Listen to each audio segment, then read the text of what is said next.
Hi, my name is Mitch Tannenbaum, and I am the Chief Information Security Officer for Cybersecurity LLC, based in Denver, Colorado. Um, Today, we're going to talk about the crime of SIM swapping. The reason why I think this is a good time to talk about it is that it seems to be on a rise. We just were involved in a case where someone lost about $10,000 to a SIM swap attack, and hopefully we'll be able to get that money back or help them get that money back. But in the meantime, everybody gets to deal with the crime. So let's talk about what SIM swapping is and why it's a problem. So first of all, what's a SIM? A SIM is that little bitty card that's about the size of your thumbnail that goes inside your phone that gives your phone its personality. It has a software serial number on it, has some other information, and it's the thing that the phone company uses, whether it's Verizon or AT&T, doesn't matter who it is. They use that to identify your phone and tie it to your account. They use it to figure out where to send things like uh, text messages and phone calls. So if we look at how that works, here's an example of a SIM card and a phone. They give you this typically nowadays. They give you this pointy thing that you poke into a hole in the side of the phone, and out pops an empty tray. You pop in the SIM card that the phone company gave you, and now that particular phone is tied to your phone number and your account. That's also why, for example, when you change phones, all you need to do most of the time is just pop the SIM card out of the old phone, pop it into the new phone, and voila, magic, the new phone is now tied to you. You turn it off, turn it on, and it now will receive your phone calls and your text messages. Um, Older phones used to be that you could pop off the back and put the SIM card in the back, but the concept is the same, whether you put it in the side or the back. And now some of the newer phones actually have software-based SIMs, so there's no physical card. Again, the attack works the same no matter what you're doing. So um, let's see. Let's talk about the attack itself and how that works. So there's a number of minor variations to the attack method, but the basic concept is, you get a phishing email of some sort or phishing text or someone on the phone or whatever. But in any case, they lure you to a fake website where they want to steal your credentials. Could be a fake social media account, could be a fake bank website, could be an investment account, doesn't matter. So you then go to this fake website that's controlled by the hacker. You enter your credentials, and let's assume that you have uh, um, used two-factor authentication. So then the bank or whoever it is will send you a text message back, and the hacker now has their malware on your computer. So now the hacker has a two-factor. They log in and they steal your money. A slightly different variation of that would be that the attack takes you to a fake site. You enter your user ID and password. They store that for later use. They forward that transaction onto the real bank's website, and you go on your merry way, not realizing there's any kind of problem. Then what happens is later, say 2 o'clock in the morning, they go off and figure out how to socially engineer the phone company to give them a new SIM card for your phone, and or maybe they go into the office of the phone company the next day, and they'll probably do it late in the day when everybody's trying to get out of there, a few minutes before closing. They'll probably be, less likely to check things very carefully. Maybe they'll have a fake ID, like a fake driver's license, that has your name on it, your address, and their picture.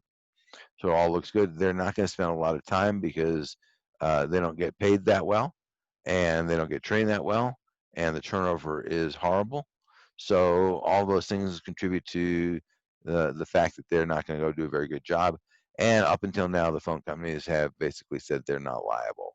So all those things involved in SIM swapping. Let's see what the net effect of SIM swapping has been um, on the user. So um, here's a case where um, AT&T is attempting to get out of a lawsuit where a cryptocurrency investor lost $1.8 million, and that's enough to get everybody's attention, because the bad guys were able to do a SIM swap on this investor's phone and then reset the password to the cryptocurrency account and transfer money out of the investor's account into the bad guy's account. And then they did whatever they did to hide it. But the first step was that they compromised this investor's phone and got a password reset and were able to get access to it. And the next thing that they're likely to do, if it wasn't the first thing, is they will go off and attempt to reset the password on your email. So now they have your text messages and your email both. Here's another case of hackers, and this particular hacker was a 15-year-old kid at the time, living outside of New York City in the suburbs in Westchester County, and he was able to go socially engineer both the investor, Michael Turpin, as well as Michael's phone company, multiple times in the case of Michael's situation. And even though the phone company was aware that he was the target of a cryptocurrency attack, a SIM swap attack trying to steal his cryptocurrency, they didn't do it. He lost $24 million in cryptocurrency, a lot of money, and now he's suing his phone company for 3 times that amount, for $71 million. So, that's a real problem. Obviously, I mean, I guess from one perspective, I'd love to have the problem of having $24 million for someone to steal, but I don't. But he did, and he lost it, and he's suing the carriers. So the question becomes, well, how good are the carriers when it comes to detecting and resisting cryptocurrency stealing, SIM swapping? And it's not just cryptocurrency, it's really stealing access. In the case where this person I was telling you about earlier lost $10,000, that was just they compromised the person's bank account password, and then they issued some wires to wire out money to their account, and from there they sent the money offshore. So what these guys did is they did a test of 5 major U.S. carriers to see how well they would fall victim to these individual attacks, and the answer is these guys fell victim pretty well. They bought prepaid phone cards with each of the 5 carriers for a total of 50 phone numbers, 10 each for 5 carriers, and then they created this. They made some phone calls and text messages to make the accounts look real, and then they posed as bad actors attempting to con the phone companies into doing a SIM swap. And the interesting answer is that even when they gave incorrect answers to personal questions, or they could say they didn't recall the information they had used. In many cases, the carriers, because they want to be customer friendly, they don't want to offend the customer, they don't want the customer to get mad. Almost all the time, and I think it was like 80% of the time in this particular test, they were able to bypass the carrier's so-called security questions and get the carriers to go off and give them a new SIM. It even happened, curiously enough, to Twitter CEO Jack Dorsey. And one thing these guys do, I mean, it really depends on what their objective was. In this case, their objective was to embarrass Dorsey and Twitter, and they did a pretty good job of that. They used the hacked account to post vulgar messages. So it really depends on what the agenda is of the particular person. Now, you, me, we're not famous enough that if someone were to put a vulgar message on our account that more than 3 people would read it. So it's probably not a big problem from that perspective. But emptying your bank account, well, that's certainly a big problem. So at this point, the question becomes, There we go. What do you do? How do you stop this? Um, some of the carriers are doing better than other carriers in terms of giving you the option to secure it.